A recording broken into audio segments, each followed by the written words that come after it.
Hello everyone, आप सभी का स्वागत है एक और अमेजिंग वीडियो में। और इस वीडियो का टॉपिक होने वाला है टॉप 5 फैक्ट्स अबाउट बेन 10। मुझे पता है कि आप लोगों को भी पसंद होगा बेन 10 के फैक्ट्स जानने में, तो एंड तक आप लोग वीडियो को देखना। चलिए वीडियो को स्टार्ट करते हैं। Number 1, alien x fact. अब आप लोगों को शायद पता नहीं होगा कि जब एलियन एक्स का डिज़ाइन बनाया जा रहा था तो जो क्रिएटर थे उन्होंने एलियन एक्स का 2 फेस बनाना चाहा।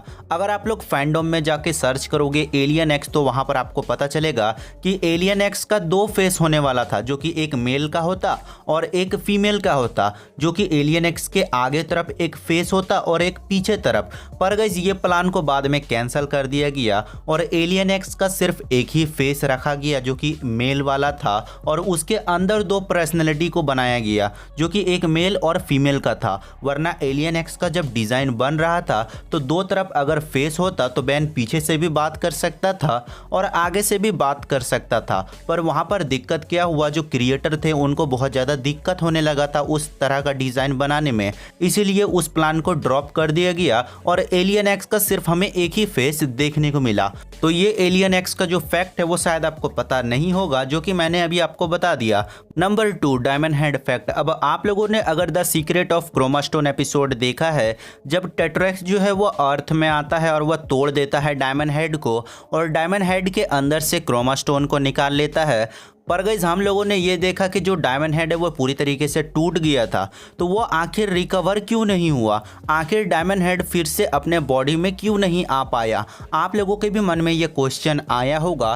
तो देखो मैं आपको एक फैक्ट बताता हूँ कि जब डायमंड हेड जो है वो पूरी तरीके से टूट जाएगा तो वो अपने आप को रिकवर नहीं कर सकता है। पर हम सभी को ये पता है कि डायमंड हेड के पास रिकवर करने का पावर है। अगर उसका एक क्रिस्टल टूट जाता है तो वो अपनी क्रिस्टल को बढ़ा सकता है, पर एक लिमिट होता है।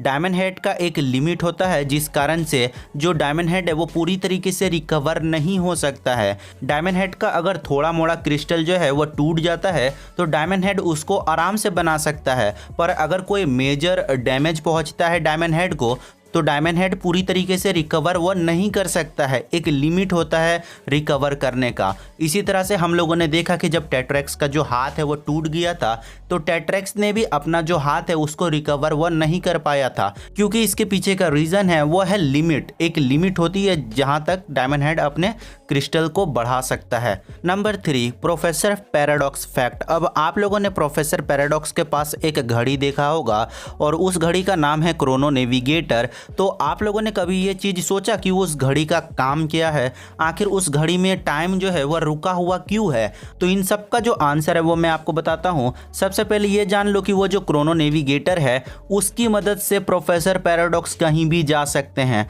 हम सभी को ये चीज़ पता है कि प्रोफेसर पैराडॉक्स टाइम में फंसे रह गए थे, जिस कारण उन्होंने टाइम को पढ़ना स्टार्ट किया और पढ़ते पढ़ते वो पागल हो गए थे, जिस वजह से प्रोफेसर पैराडॉक्स को याद नहीं होता है कि वो पास्ट में जा रहे हैं या फिर फ्यूचर में या फिर प्रेजेंट में। इसी तरह से वो जो घड़ी है, जो क्रोनो नेविगेटर है, वो बहुत ज़्यादा मदद करता है प्रोफेसर पैराडॉक्स की कि प्रोफेसर पैराडॉक्स किस टाइमलाइन में है। जब प्रोफेसर पैराडॉक्स हमें एलियन फोर्स में सबसे पहली बार दिखाए गए थे तो वहाँ पर जो प्रोफेसर पैराडॉक्स है वो बोलते हैं ग्वेन से कि मैं फ्यूचर में हूँ या फिर ये पास्ट है। तो वहाँ पर जो प्रोफेसर पैराडॉक्स है उनको समझने में बहुत ज़्यादा हेल्प होती है। बाद में इस डिज़ाइन को चेंज कर दिया गया और एक हैंड में तब्दील कर दिया गया।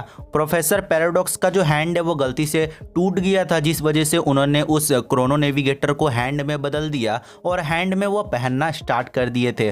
तो इस घड़ी का मतलब वही है कि प्रोफेसर पैराडॉक्स को याद करने में बहुत ज़्यादा आसानी होती है कि यह किस टाइमलाइन का है, और इससे जो प्रोफेसर पैराडॉक्स है वो टेलीपोर्ट आराम से हो सकते हैं और वो जो लाइट होती है वो अंदर से ही आती है।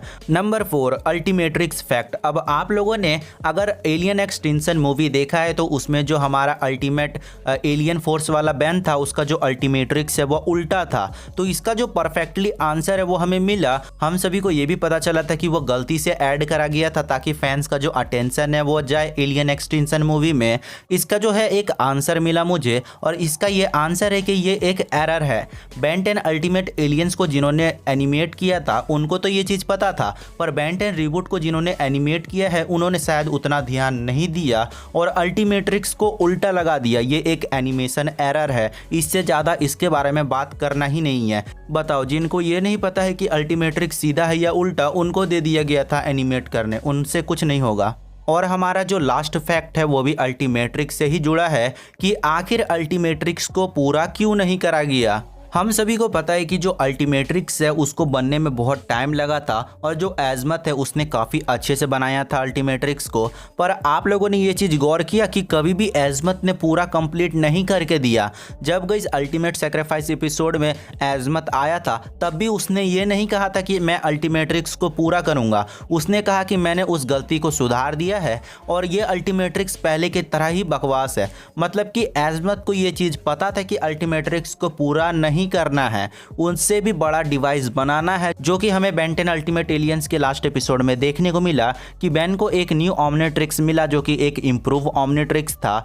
इसीलिए अल्टीमेट्रिक्स को पूरा नहीं करा गया, क्योंकि एज़मथ को ये चीज़ पता था कि अल्टीमेट्रिक्स में वैसा कुछ एक फीचर नहीं है जो कि सेफ है, जिस वजह से अल्टीमेट्रिक्स का काम वहाँ पर रोक दिया गया था।